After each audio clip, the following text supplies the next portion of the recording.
Welcome into OutKick the Show. I am your fearless leader, Clay Travis. I hope all of you are having fantastic Tuesdays, wherever you may be across this great country or this great land. We have got a lot to dive into, but I want to give you good news right off the top. I am told that Michigan is going to officially allow sports gambling come Friday.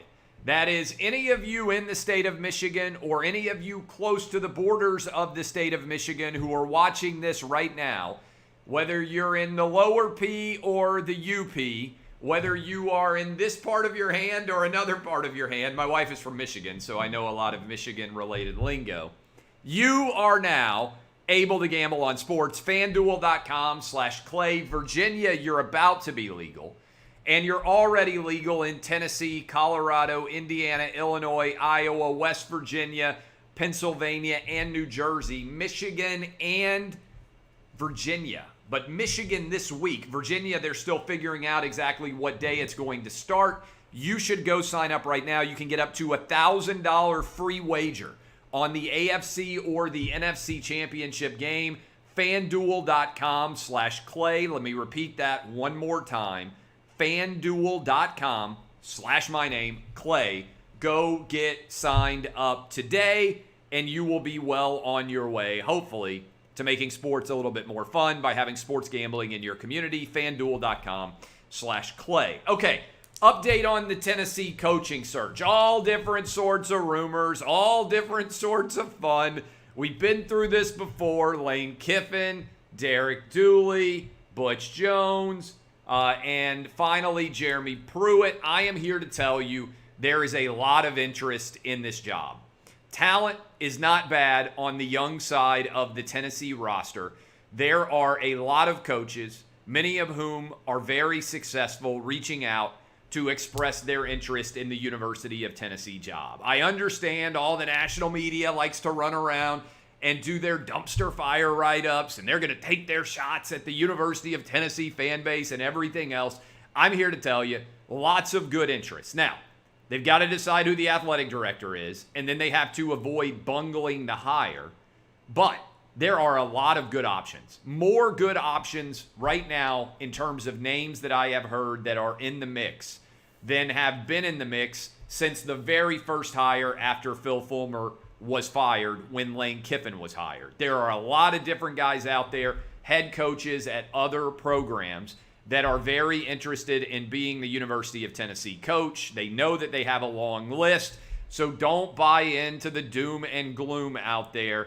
There is a wide variety of highly successful coaches that are interested in taking over the Tennessee job. Now, they just need to avoid bungling it. And my hope is that they can hire a competent athletic director, and then that athletic director can manage to run a search that makes sense. Just trust me on this. What do I always say? I am the source. People say, well, what's your source? I am the source. I could show you the people I've been talking to on my phone, and you would say, oh, I'm kind of excited about this. Trust me on this. Lots of people reaching out, lots of people interested in the Tennessee job. Good hire, I believe, can and should be made to eventually replace Jeremy Pruitt. So that's all I'm going to say. I'm not going to get involved in saying who I think exactly should be the hire because there are a bunch of different options. If it gets to the point where I think Tennessee is overlooking somebody that I know wants the job and that I think should be the hire, then I'll dive in full force. But right now, I'm going to let them make the choice of who the athletic director should be, and then hopefully that athletic director will make the right decision when they see all of the different options that are out there available to potentially be the next head football coach at Tennessee. So I'll continue to update you as we go along. Just know that I'm very optimistic. There's a really good list of candidates. I know specifically, based on my own interaction, a lot of names that I would be ecstatic for the University of Tennessee to hire. I think Tennessee is going to be poised to make their best hire, which may not be saying a lot, that they have made since Phil Fulmer left. And I think there's a good chance that Tennessee is going to end up with a more accomplished head coach than they have hired since Johnny Majors. Johnny Majors obviously had already won a national championship with Tony Dorsett. That was before my day when they really went and hired Johnny Majors at Tennessee. But I believe that there is a very good chance, if you think about it, Phil Fulmer was an offensive coordinator at Tennessee when he was hired. Lane Kiffin, relatively short-lived experience as a head football coach of the Oakland Raiders at the time that he was hired. Derek Dooley was the head coach of whatever it was, Louisiana, Monroe, or Lafayette, or whichever one it was back in the day, coming off a 4-8 season. Butch Jones at Cincinnati, look, probably the most accomplished head coach that they had hired, certainly. And Jeremy Pruitt was the former defensive coordinator at Florida State, Georgia, and Alabama. I think whoever they hire here is going to be the most accomplished head coach in terms of the most success that any head coach has had since Tennessee hired Johnny Majors back in, I believe it was the 1970s. It was before I was born. So that is where we are going right now based on what I am hearing on the Tennessee coaching search. You don't want to believe me? You don't have to. I am the source. If you trust me, if you trust my reporting, the things that I've told you over the years tend to be right. I'm telling you things I feel very good about here. Okay, this is a big deal, I think. And it should be getting a lot of attention given the fact that everybody wants to praise the NBA for being a woke sports league. Oh my goodness, I'm so glad to see the players use their voices. I'm so glad for the coaches to be speaking out. Everybody in the NBA over the last 4 years has decided to get extremely political. I want you to keep tabs on this. How many NBA players will mention that the United States State Department has now labeled China as a genocidal country for the way that they are treating their Muslim minority Uyghur population in China? How many of them will actually have the stones to say anything positive at all about the United States trying to hold China accountable for what's going on in their country? People want to talk, and by the way, you say, well, why do you care? The NBA is making billions of dollars from China. This is like taking money from the Nazis back in the day, okay? This is a big failure of the NBA product, and everybody wants to speak out. They wouldn't support, back in the day, democracy in Hong Kong. Now democracy in Hong Kong severely under siege. When Daryl Morey came out and said something, they shut up and dribbled for Chairman Z. They were so offended at the idea that they shouldn't speak politically. Anytime somebody would say, hey, I don't know that these NBA guys really know, coaches and players, that much about politics, they were so offended by the idea that they shouldn't speak out. Well, here is the greatest human rights violation of our era. And instead of speaking out against it, the NBA is taking billions of dollars. I'm reading from Secretary of State Mike Pompeo.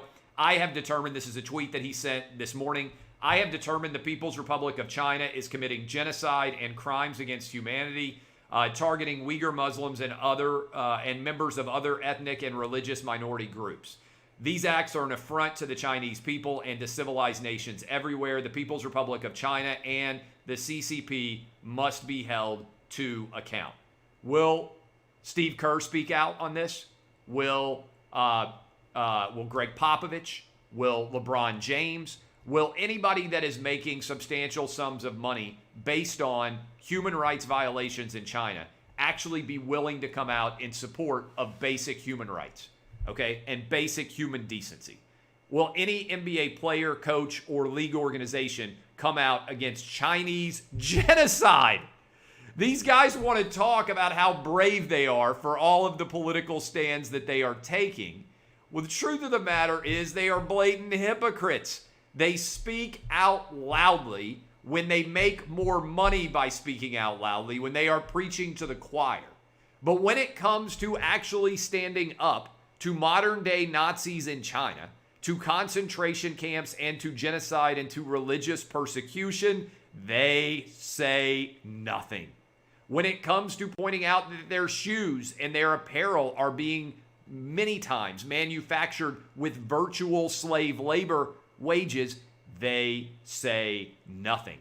When their own pocketbook is threatened, they don't care about basic human rights because LeBron James wants his movie to be on in Chinese theaters, and he doesn't want to get blacklisted by the Communist Party in China, so he will sell out all American values for a couple of more bucks in his pocket.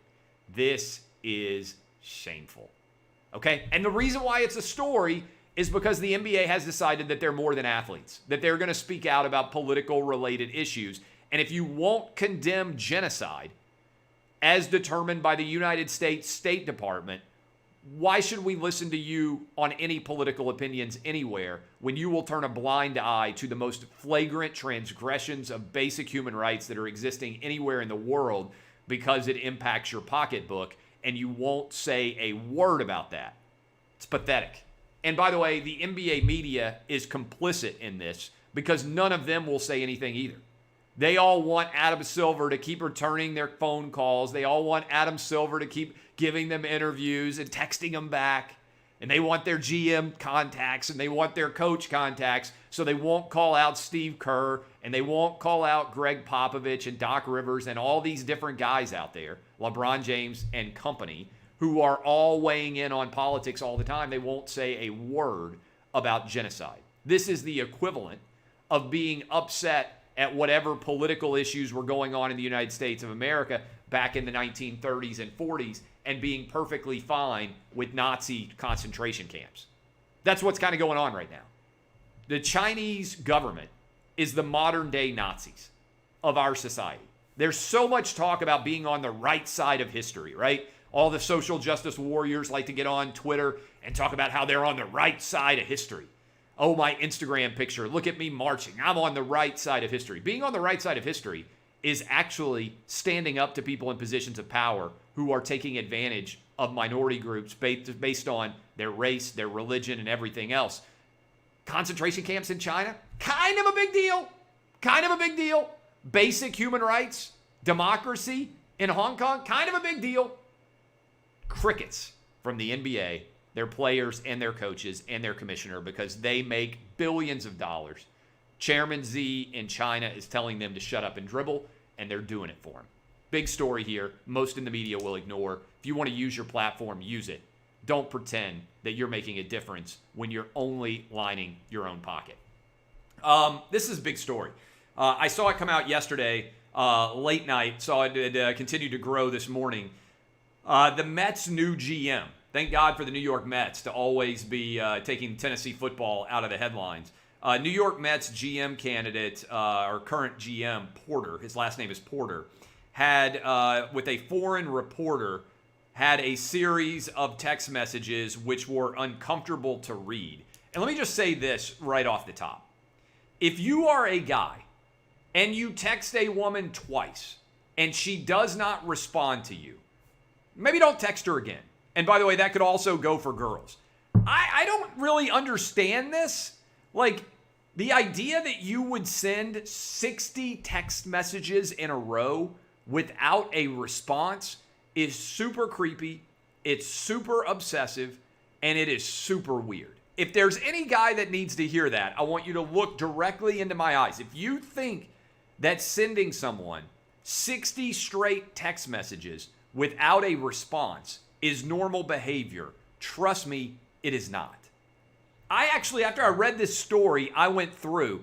I don't know that I have ever texted anyone 3 times in a row without getting a response back, including my own wife. If my wife doesn't respond to 2 straight text messages from me, I pick up my phone and I might call her, or I might just presume that she's busy and not need to reach out to her again. That's my wife, who I've been married to for, let me get this right so I don't get in trouble. Math. I got married in 2004. I have been married for going on 17 years.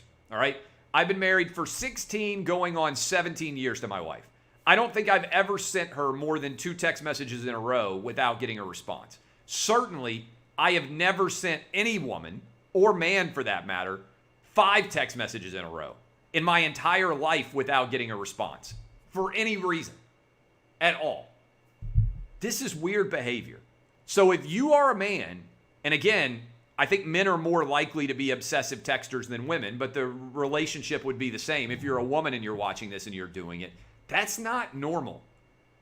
Don't do it, okay? It is a super weird thing to do that makes everybody uncomfortable. And I get it, because in my industry, exchanging phone numbers is commonplace because you're constantly talking with people or interacting, and oftentimes people are busy, so you text back and forth. I mean, I book my entire radio show via text pretty much, and it's made my life infinitely easier in terms of being able to get guests and get everything done. But if I text somebody 3 times, 2 times, and I don't get a response about whether they can come on the show like they're scheduled to do, I don't keep texting them over and over again. And that's somebody that I already have a relationship with. This is really weird, okay? If someone is interested in you, let me just say this. If you are interested in finding a boyfriend or a girlfriend, they'll text you back. If they're not texting you back, it's a pretty clear indication that they're not interested in you. And by the way, do you know the best possible way to have a lot of people interested in you? Don't seem that interested in them. There are a lot of guys out there that go way over the top to make it so readily apparent that they're interested in girls. And I can speak from the guy perspective, obviously, a lot better than I can the girl perspective. It's sexy to be a little bit unavailable. It's sexy to have something going on and not instantaneously respond all day long, every day, to somebody's incessant texts. And so this is just super weird. Like, I felt bad for the girl who was involved here, but I also felt like the guy who was involved was just so cringy, uncomfortable, this GM for the Mets, that maybe there's a lot of guys out there that don't realize how weird it is to be sending girls this many texts without responses. Trust me, if a girl is interested in you, she will give you some indication of that interest. And that indication of interest will come long before you text her 60 consecutive times without a response. So if you are watching this right now and you are ever double-digit texting anybody without getting any responses, you need to seriously look in the mirror and examine what you understand about basic social interaction and what is and what is not considered normal. Because this is super abnormal behavior from this GM. And I hope in the 4 years since this whole thing happened that he has actually gotten back to some semblance of normalcy in his life. Obviously, it's humiliating and embarrassing for him, but it should be humiliating and embarrassing for any other guy who has found himself in a similar position where you look at your phone and there's a long text thread of you sending messages and nobody responding. It's probably a sign that you're behaving in an abnormal fashion. Stop doing it, whether you are a guy or a girl out there. Speaking of abnormal, I don't even know how this happens. I will scroll through Twitter every now and then and check the news, whatnot. I don't really read my mentions very often anymore unless I want to get a laugh or unless I just dive in for a few minutes here and I try to favorite people who have said funny things, but I don't respond that often to people sending me messages.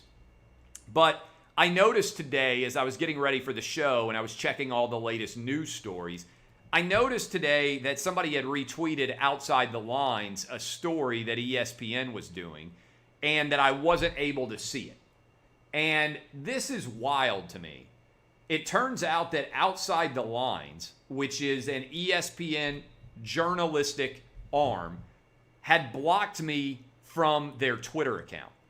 I don't remember ever interacting with any Outside the Lines story at ESPN ever before, but this is emblematic of what I am seeing from journalists every now and then who are super left-wing on Twitter. A bunch of these losers have blocked me because I'll see their tweet and it'll say that I'm blocked as I'm scrolling through Twitter, and I've never actually interacted with them in any way. This is really weird behavior. And it's emblematic, unfortunately, of I think what has happened in the society, which is if anybody challenges your prevailing worldview or makes you consider an opinion that is different than yours, instead of being an adult and considering what that opinion might be and re-examining what you might actually believe, you cover your ears and you say, nah, nah, nah, nah, nah, nah, and pretend that only your opinion is correct. Now, I talk about this all the time. It's important, if you are intellectually sound, to challenge your own beliefs every single day. And I'm old school in this. One way that I do this is I read the New York Times and the Wall Street Journal cover to cover every single day. And when you get to the editorial page of the Wall Street Journal and the editorial page of the New York Times, you would believe we live in a totally different world.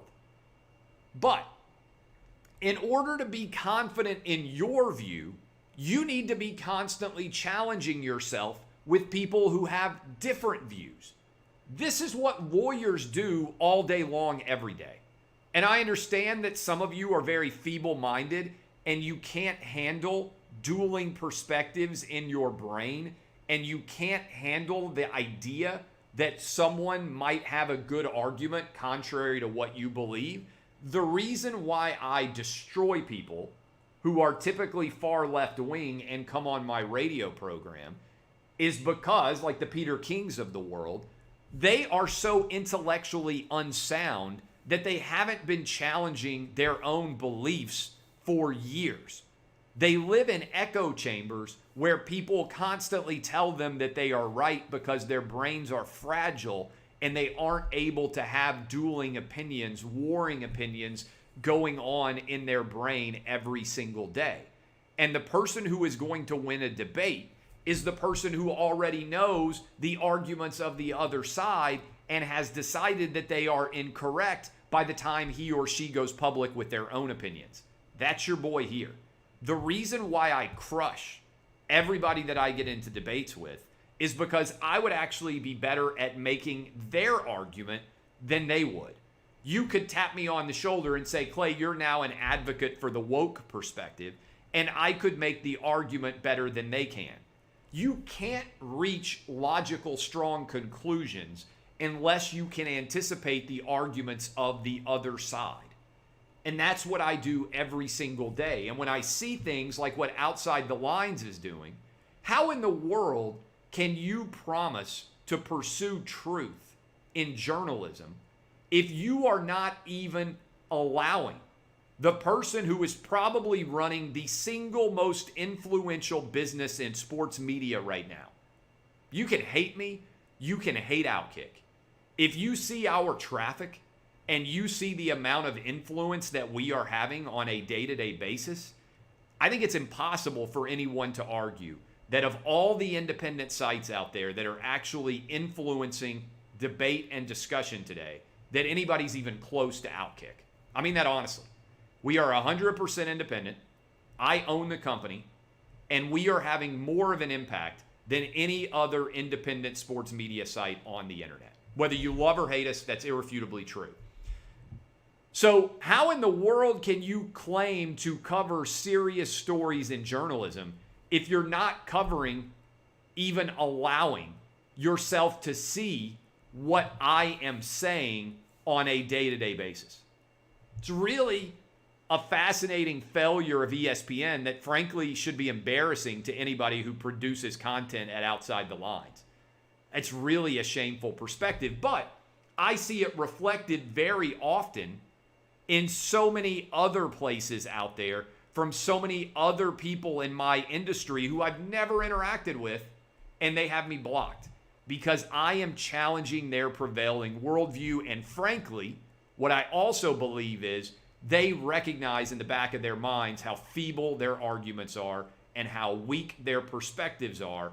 And when every time I see that somebody has me blocked that I've never interacted with or anything else, I absolutely love it. I just kind of chuckle to myself because I just chalk it up as another win. Now, some people are like, well, you sometimes block people on Twitter. Yeah, I do. If I go into mentions and I see that somebody is in my mentions intentionally, stupidly trolling in the mentions, I block. If you're an anonymous Twitter account that has no audience, why should I allow you to only have an audience to antagonize people intentionally inside of my mentions? I don't spend a lot of time in my mentions, but if I scroll through and I see you and I see that that's what you're doing, I just block you. And I think that's furthering the conversation in general, because if you're not willing to put your actual name behind something and you are jumping into Twitter mentions and just arguing with people for argument's sake from an anonymous account, I don't think that's remotely helpful. So yeah, every now and then I'll block you. But I don't think I've ever blocked anyone in the world of sports media other than a couple of people that I think have serious psychological issues and somehow got blue check marks and they sent me like 40 messages in a row. Like I was talking about earlier, if you send somebody 60 texts in a row and they're not responding, if you send somebody like 40 tweets in a row and they're not responding to you, you're probably psychologically unstable. There are a couple of those dudes that I've had to block. But other than that, it just doesn't happen. And to block strangers because I'm triggered by their opinions, that they never interact with me, and I'm just so upset anytime I see them on my timeline, that's how feeble and weak and pathetic many people in the sports media industry are. And that's why I think, in many ways, Outside the Lines at ESPN is reflective of that mindset. They're not intellectual warriors. They're intellectual cowards. The NCAA tourney has been moved. This is a change I don't like, okay? I understand things are constantly changing. The world is not going to stay the exact same as I want it to be.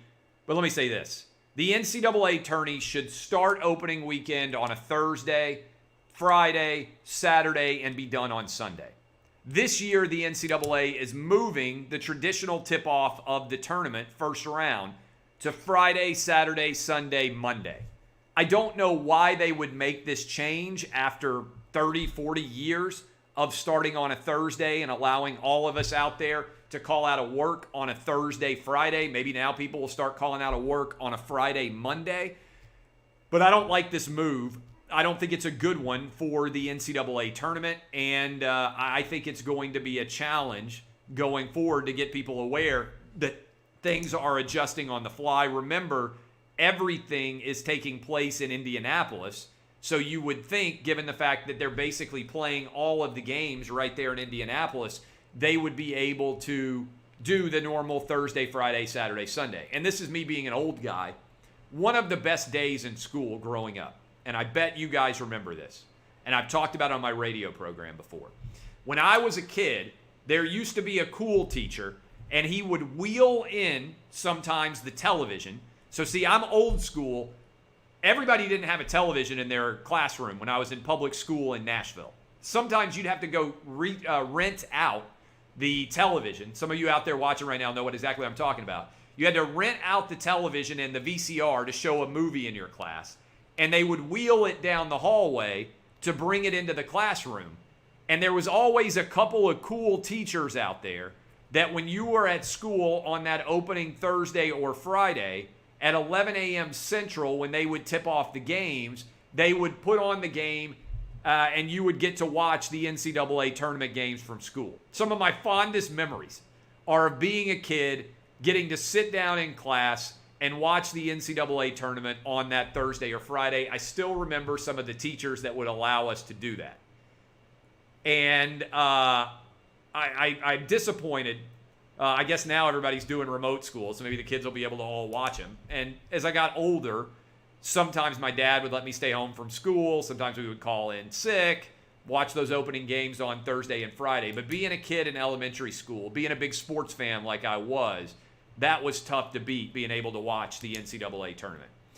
Finally, word is that Patrick Mahomes is recovering well from his concussion, that he has started to pass some of the concussion protocol tests, and that things are starting to look positive for his ability to be able to play on Sunday. I hope he's able to play against the Bills in the AFC Championship game. It would be unfortunate if he were not.